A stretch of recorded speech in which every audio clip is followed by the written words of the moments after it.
एक छोटे से गांव धर्मपुर में श्यामू नाम का एक गरीब आदमी अपनी बूढ़ी माँ के साथ रहता था।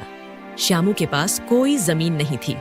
इस वजह से वो जंगल से लकड़ी काटकर बेचता और उसी से अपना और अपनी माँ का गुजारा करता था। एक दिन, श्यामू बेटा, जल्दी निकल जा, सूरज उग आया है। जंगल जाने में देर कर देगा तो शाम तक लकड़ी काटकर लौटना मुश्किल हो जाएगा। हाँ माँ, मैं अभी निकलता हूँ, तू चिंता मत कर। आज कोशिश करूंगा ज्यादा लकड़ियां लाऊं ताकि 2 दिन का खर्चा निकल जाए। श्यामू अपनी कुल्हाड़ी उठाता है और झोपड़ी से बाहर निकल पड़ता है। श्यामू जंगल की ओर जा रहा था।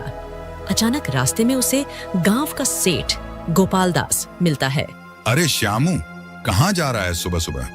प्रणाम सेठ जी, जंगल जा रहा हूँ लकड़ी काटने। माँ के खाने का इंतजाम करना है ना, बस वही करने निकल पड़ा। तू भी अजीब आदमी है श्यामू, न जमीन है न खेत, बस यही जंगल की लकड़ियों से पेट पालता है। सेठ जी, भगवान ने जो दिया है उसी में जी रहा हूँ। बात तो ठीक कहता है तू। अच्छा सुन, मुझे अपनी गाय की गौशाला बनाने के लिए कुछ लकड़ियों की जरूरत पड़ेगी। क्या तू ला सकेगा? क्यों नहीं सेठ जी, अगर आपको लकड़ी चाहिए तो मैं पहुंचा दूंगा। बस बता दीजिए कितनी चाहिए और कब तक। अच्छा, तो कल से ही लकड़ी मेरे गोदाम में पहुंचाना शुरू कर। दाम अच्छा दूंगा। अगर तेरा काम ठीक रहा तो आगे भी तुझसे ही काम लूंगा। धन्यवाद सेठ जी, मैं अपनी पूरी मेहनत लगा दूंगा। श्यामू जंगल में पहुंचता है। चारों ओर हरे भरे पेड़, पक्षियों की चहचहाहट। श्यामू कुल्हाड़ी उठाकर लकड़ी काटना शुरू करता है। अगर यह काम सही रहा तो माँ को आराम मिलेगा, शायद झोपड़ी भी ठीक कर सकूं। भगवान, बस तू साथ देना। धीरे धीरे शाम होती है। श्यामू लकड़ियां बांधकर अपने कंधे पर लादता है और गांव लौटता है। उसकी माँ दरवाजे पर बैठी इंतजार कर रही थी। आ गया बेटा, कितनी देर लगा दी, थक गया होगा। हाँ माँ, पर आज मन खुश है। सेठ जी ने मुझसे ढेर सारी लकड़ी मंगवाई है। अगर काम सही हुआ तो आने वाले दिन बदल सकते हैं। भगवान तेरा भला करे बेटा, तेरी मेहनत रंग लाएगी। माँ बचे हुए राशन से खाना बनाती है। फिर दोनों खाना खाते हैं। शाम का समय, आसमान पर काले बादल छा जाते हैं। तेज हवाएं चलने लगती हैं। अचानक बारिश शुरू हो जाती है। गांव की पगडंडियां कीचड़ से भर जाती हैं। झोपड़ी के अंदर श्यामू की बूढ़ी माँ खाट पर लेटी थी। बारिश में चल रही ठंडी हवा से श्यामू की माँ को तेज बुखार हो गया था। ओ राम, ओ श्यामू, मेरा सिर जल रहा है बेटा। अरे माँ, ये क्या हो गया? तेरा शरीर तो तपा हुआ है। तू बिल्कुल चिंता मत कर, मैं अभी तेरे लिए दवा लेकर आता हूँ। इसके बाद श्यामू तुरंत भीगते हुए बाहर निकल जाता है। तेज बारिश में श्यामू की हालत भीगकर बदतर हो जाती है। वह भीगते हुए सेठ गोपाल दास के हवेली पर पहुंचता है और दरवाजा खटखटाता है। तभी दरवाजा खुलता है और सेठ अंदर से निकलता है। अरे श्यामू, तू इस वक्त और इस बारिश में यहाँ क्या कर रहा है? सेठ जी, मेरी माँ को तेज बुखार हो गया है। हालत बहुत खराब है। घर में न दवा है न राशन। मुझे पैसों की सख्त जरूरत है। तो तू चाहता क्या है? सेठ जी, मुझे कुछ ज्यादा पैसे उधार दे दीजिए। मैं कुछ पैसे लकड़ी में कटवा दूंगा और बाकी मैं मजदूरी करके लौटा दूंगा। ठीक है श्यामू, पैसे तो मैं दे दूंगा, लेकिन ब्याज देना होगा। ब्याज? सेठ जी, मैं गरीब आदमी हूँ, ब्याज के साथ पैसे कैसे लौटाऊंगा? तो सुन, मैं बिना ब्याज के पैसे नहीं देता। यदि ब्याज के साथ पैसे देने हैं तो बता, वरना पैसे भूल जा। ठीक है सेठ जी, जो शर्त आप कहें मैं मान लूंगा। ये ले कुछ रुपए, और याद रखना श्यामू, ब्याज सहित पैसे समय पर चुका देना, वरना तू जानता ही है। धन्यवाद सेठ जी, मैं मेहनत करके एक एक पैसा चुका दूंगा। श्यामू बारिश में फिर से भीगता हुआ वैद्य जी की झोपड़ी की ओर दौड़ता है। वैद्य जी एक दिया लेकर दरवाजा खोलते हैं। अरे श्यामू, इस तूफानी बारिश में यहाँ क्या कर रहा है? सब ठीक तो है? वैद्य जी, मेरी माँ को तेज बुखार हो गया है। कृपा करके कुछ दवा दे दीजिए। ओह ठीक है, रुक, मैं अभी जड़ी बूटियां तैयार करता हूँ। वैद्य जी जल्दी से एक छोटी थैली में दवा भरकर श्यामू को देते हैं। ये दवा हर 3 घंटे में देना, माँ को आराम मिलेगा। धन्यवाद वैद्य जी। श्यामू पैसे देकर झोपड़ी की ओर लौटता है। माँ देखो, वैद्य जी से दवा ले आया हूँ, यह लो, अभी खा लो। श्यामू माँ को दवा खिलाता है और पानी पिलाता है। कुछ देर बाद माँ का पसीना छूटता है। अरे अब थोड़ा आराम लग रहा है बेटा। भगवान का शुक्र है माँ, तू जल्दी ठीक हो जाएगी। अगली सुबह माँ कुछ बेहतर महसूस कर रही थी। श्यामू थका हुआ पास बैठा था। श्यामू बेटा, एक बात पूछूं? यह दवा और खर्च के लिए पैसे तू कहाँ से लाया? माँ, कल रात मैं सेठ गोपाल दास के पास गया था, उनसे उधार लिया है, मगर सेठ ने ब्याज की शर्त रखी है। ओह बेटा, ब्याज वाला पैसा गरीब आदमी को और गरीब बना देता है। हमें सोच समझकर कदम रखना होगा। हाँ माँ, लेकिन उस समय और कोई रास्ता ही नहीं था। माँ कुछ देर सोचती हैं। श्यामू, क्यों न तू इन बचे हुए पैसों से समोसे बनाकर बेचने लगे। देख, इस बरसात में लकड़ी सुखाना और बेचना मुश्किल होगा, पर गर्मा गर्म समोसे लोग खुशी से खरीदेंगे। अरे माँ, यह तो बहुत अच्छा सुझाव है। अगर काम चल पड़ा तो हम धीरे धीरे सेठ का उधार भी चुका देंगे। हाँ बेटा, मेहनत ईमानदारी से करोगे तो भगवान जरूर साथ देगा। इसके बाद श्यामू कुछ पैसे लेकर गांव की किराना दुकान पर पहुंचता है। राम राम लाला जी, मुझे बेसन, तेल, हरी मिर्च, धनिया और मसाले चाहिए। समोसे बनाने का सामान दे दीजिए। अरे श्यामू, तू लकड़ी का काम छोड़ अब समोसे बनाएगा? वाह रे किस्मत। हाँ लाला जी, वक्त के अनुसार रास्ता बदलना ही पड़ता है। मेहनत करूंगा, सब ठीक होगा। दुकानदार सामान तौलकर थैली में रख देता है। श्यामू पैसे चुका देता है और घर की ओर लौट पड़ता है। उसकी माँ पहले से तैयार बैठी थी। माँ, सारा सामान ले आया हूँ, अब काम शुरू करें। हाँ बेटा, आज हम दोनों मिलकर मेहनत करेंगे। देखना, सब अच्छा होगा। दोनों मिलकर समोसे बनाते हैं। झोपड़ी में समोसों की खुशबू फैल जाती है। श्यामू, यह तो बहुत अच्छे बन रहे हैं। इन्हें बेचने ले जा और ईमानदारी से मेहनत कर। हाँ माँ, आज से हमारी नई शुरुआत होगी। श्यामू समोसे एक टोकरी में रखता है और सिर पर उठाकर बाजार की ओर निकल पड़ता है। बाजार में लोगों की भीड़ थी। श्यामू सड़क के किनारे एक साफ जगह पर टोकरी रखता है और ऊंची आवाज में समोसे बेचना शुरू करता है। गर्मा गर्म समोसे, ताजे और स्वादिष्ट समोसे। कुछ लोग उसके आसपास रुककर देखते हैं पर समोसे नहीं खरीदते। पास ही एक और ठेला लगा था जहां पहले से समोसे बिक रहे थे। उस ठेले का मालिक था हेमू, जो वर्षों से बाजार में समोसे बेचता आ रहा था। अरे ये क्या? ये श्यामू लकड़हारा ये समोसे बेचेगा, और वो भी मेरे सामने? इसकी इतनी हिम्मत! हेमू श्यामू की ओर घूरता है। ठीक है, अब देखता हूँ कि ये कैसे समोसे बेचता है। इसे सबक सिखाना ही पड़ेगा। श्यामू ग्राहकों को बुलाने में व्यस्त था। उसे हेमू की चालाकी का अंदाजा नहीं था। गर्मा गर्म समोसे, ताजे और स्वादिष्ट समोसे, ले लो भाई ले लो। तभी दो आदमी उसके पास आते हैं। अरे श्यामू, तू लकड़हारा था ना, अब समोसे बेच रहा है? हाँ भाई, करना पड़ता है। पेट पालने के लिए मेहनत करनी ही पड़ती है। चल ठीक है, जरा हमको भी समोसे खिला, देखे तेरे समोसे कैसे हैं। श्यामू खुशी से तुरंत 2 समोसे निकालकर उन्हें देता है। लीजिए भाई, ताजे गर्मा गर्म समोसे हैं, जरूर पसंद आएंगे। दोनों आदमी एक एक निवाला खाते हैं। अचानक वे चेहरे बिगाड़ लेते हैं और समोसे जमीन पर फेंक देते हैं। अरे ये क्या बनाया है? बिल्कुल बेस्वाद, न नमक है न मसाले का स्वाद। यह समोसे खाने लायक ही नहीं है। श्यामू, तुझे किसने समोसे बनाना सिखाया? एकदम बकवास हैं ये। ऐसे तो कोई ग्राहक तेरे पास नहीं आएगा। लोग यह देख हंसने लगते हैं। श्यामू का चेहरा उतर जाता है। उसकी आंखों में आंसू भर आते हैं। हे भगवान, इतनी उम्मीद से काम शुरू किया था, क्या सच में मैं समोसे बेचने लायक नहीं हूँ? पास खड़ा हेमू ये दृश्य देखकर मन ही मन मुस्कुराता है। हाँ हाँ, यही होता है जब कोई मेरे सामने समोसे बेचने की कोशिश करता है। अब देखता हूँ ये श्यामू कितने दिन टिकता है। अरे भाइयों, क्यों उन बेस्वाद समोसों के चक्कर में पड़े हो? आओ मेरे पास आओ, यहाँ गर्मा गर्म चटपटा और मजेदार समोसा मिलेगा। दोनों आदमी हेमू के ठेले की ओर बढ़ते हैं। आसपास खड़े अन्य ग्राहक भी हेमू के पास जाने लगते हैं। हाँ भाई, हेमू के समोसे तो हमेशा लजीज होते हैं, चलो वहीं खाते हैं। धीरे धीरे सभी लोग हेमू के ठेले पर जुट जाते हैं। श्यामू अकेला सड़क किनारे अपनी टोकरी लिए रह जाता है। लगता है आज कोई भी मेरे समोसे नहीं खरीदेगा।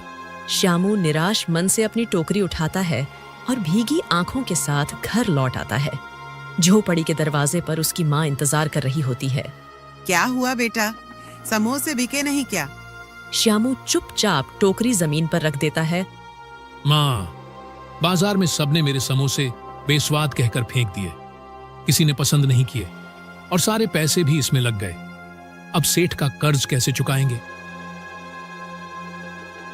बेटा चिंता मत कर, हर नया काम शुरुआत में कठिन होता है। भगवान तेरे लिए कोई न कोई रास्ता जरूर निकालेंगे। वे दोनों बात कर ही रहे थे, तभी बाहर से आवाज आती है। दरवाजे पर सेठ गोपाल दास अपने 2 आदमियों के साथ खड़ा था। अरे श्यामू, कहाँ है तू? बाहर आ, आज हिसाब करना है। माँ, ये तो सेठ है, लगता है पैसे वसूलने आया है। हिम्मत रख बेटा, सच बोलना, भगवान सब देख रहे हैं। श्यामू अपनी माँ के साथ बाहर आता है। सेठ गोपाल दास अपनी मूंछों पर ताव देते हुए खड़ा था। सेठ जी, मुझे पता है कि आप पैसे लेने आए हैं, मगर क्षमा कीजिए, अभी मेरे पास कुछ भी नहीं है। मैंने आपसे जो रुपए लिए थे वो सब समोसे के काम में लगा दिए। अभी काम अच्छा नहीं चल रहा, लेकिन जैसे ही काम संभल जाएगा मैं आपके पैसे चुका दूंगा। ये सुन सेठ भौहें चढ़ाता है और ऊंची आवाज में बोलता है। अरे मुझे बेवकूफ मत बना, तेरे समोसों का क्या भरोसा, बिके या न बिके। मैं यहाँ हाथ पर हाथ धरे कब तक बैठा रहूं? मैंने तुझे उधार पैसे दिए थे, कोई मजाक नहीं किया था। श्यामू सिर झुका लेता है। उसकी माँ की आंखों में भी आंसू भर आते हैं। सुन ले श्यामू, आज से ये घर मेरा है। जब तेरे पास पैसे हों तब आकर इसे छुड़ा लेना। अभी के अभी अपना सामान बाहर निकालो। सेठ के दोनों आदमी आगे बढ़कर झोपड़ी के अंदर घुसते हैं। वे बर्तन, कपड़े और चटाई उठाकर बाहर फेंकना शुरू कर देते हैं। सेठ जी, ऐसा मत कीजिए, मेरी बूढ़ी माँ कहाँ जाएगी? बेटा सब्र रख, भगवान सब देख रहे हैं। आसपास के कुछ गांव वाले यह दृश्य देखकर इकट्ठा होने लगते हैं, पर कोई भी सेठ के डर से आगे नहीं आता। श्यामू और उसकी माँ अपना सामान उठाकर गांव से बाहर निकलते हैं। चलते चलते वे नदी किनारे पहुंचते हैं। नदी के किनारे पर घास और पेड़ पौधे थे। बेटा अब हम कहाँ रहेंगे? माँ, जब तक भगवान साथ हैं, हम भूखे प्यासे नहीं मरेंगे। यही नदी किनारे एक छोटी सी झोपड़ी बना लेंगे। इसके बाद श्यामू कुछ लकड़ियां और पत्ते इकट्ठा करता है। माँ उसकी मदद करती है। धीरे धीरे दोनों एक छोटी सी कच्ची झोपड़ी बना लेते हैं।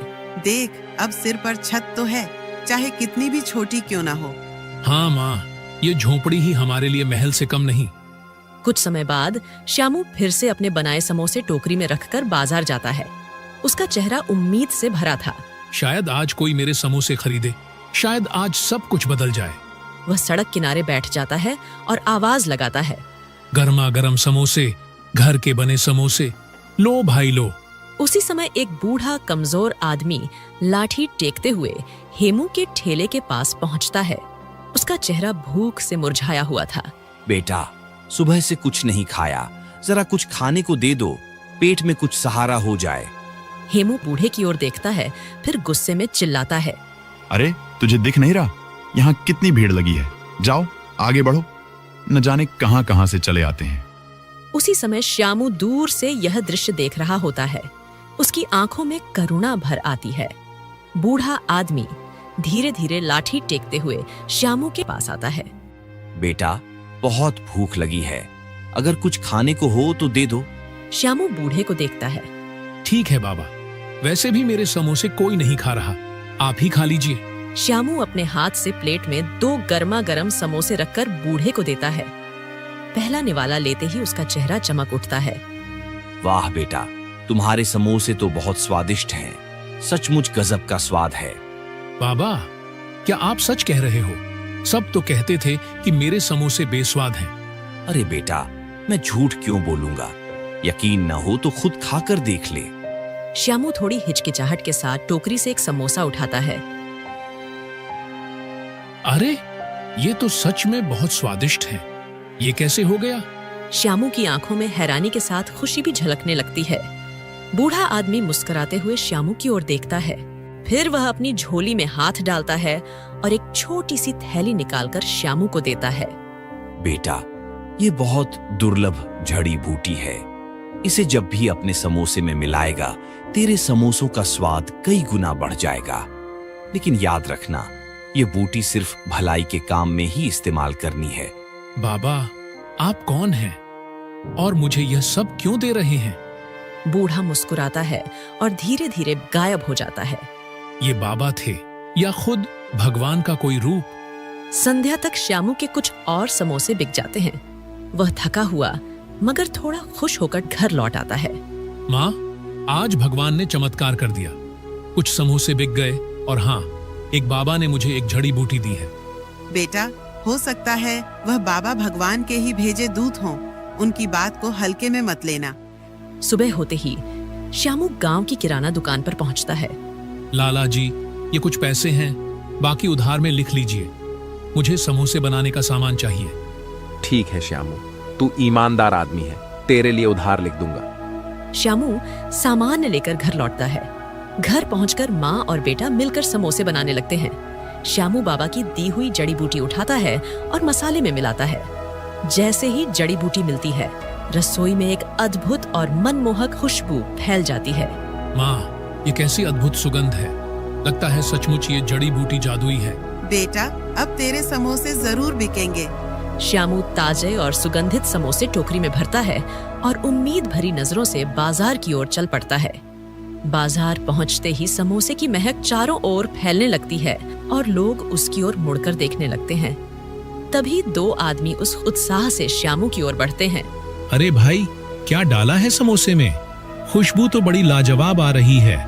हाँ भाई, जल्दी खिलाओ, रुका ही नहीं जा रहा। श्यामू मुस्कुराते हुए उन्हें गर्मा गर्म समोसे परोसता है।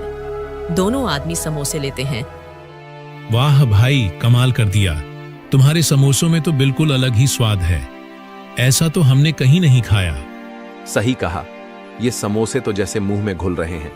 भाई, हमें और पैक कर दो। धीरे धीरे लोग इकट्ठे होने लगते हैं।